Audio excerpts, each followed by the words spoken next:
সারা রাজ্য জুড়ে শ্রমিক অসন্তোষ। এই রাজ্যে বিগত প্রায় 7 বছরে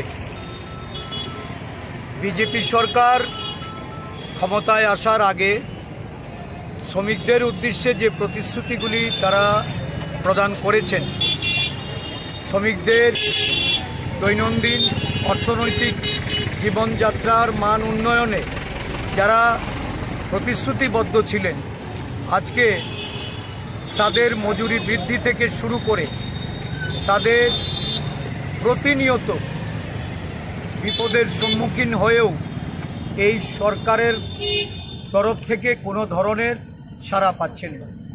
আমরা লক্ষ্য করছি বিশেষ করে রাজ্যের একটা বৃহদাংশ যারা অসংগঠিত শ্রমিক, এটা কৃষি শ্রমিক, বাগান শ্রমিক, রাবার বাগান থেকে শুরু করে বিভিন্ন সরকারি যে বাগানগুলি আছে, খামারগুলিতে যারা কাজ করেন, বিভিন্ন নির্মাণ দপ্তরের শ্রমিক, যানবাহন মোটরের শ্রমিক এবং সর্বোপরি এই যে অঙ্গনওয়াড়ি, মিড ডে মিল থেকে শুরু করে নানা অসংগঠিত ক্ষেত্রে যারা কাজ করে চলেছেন, ই রিক্সা শ্রমিক, এই সমস্ত শ্রমিকদের স্বার্থের পরিপন্থী এই সরকার শ্রমিক সহায়তা প্রকল্প বন্ধ করে দেওয়া হয়েছে। নির্মাণ শ্রমিকদের বিভিন্নভাবে সহায়তা প্রদান করার জন্য যে একটা প্রকল্প ছিল, এই প্রকল্পটি অর্থ নানাভাবে ডাইভার্ট করে তাদের তহবিল এটাকে শূন্য করে দেওয়া হয়েছে।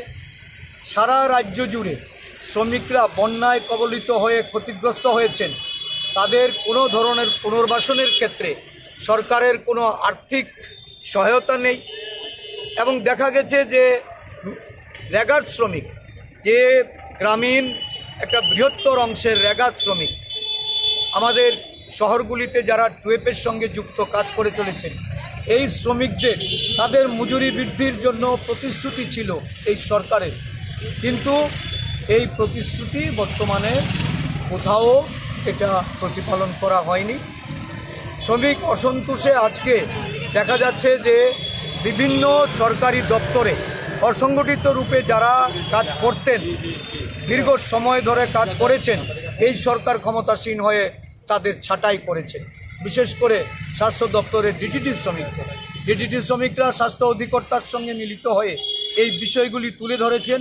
উনি প্রতিশ্রুতি দিয়েছিলেন যে তাদের অবিলম্বে পুনর্বহাল করে তাদের প্রয়োজনীয় কাজের সুযোগ করে দেওয়া হবে। এখন অবধি সেই প্রতিশ্রুতি বাস্তবায়িত হয়নি।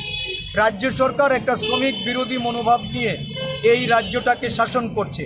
তাই কংগ্রেস দলের প্রদেশ অসংগঠিত শ্রমিক কংগ্রেস, সর্বভারতীয় এই অসংগঠিত শ্রমিক কংগ্রেসের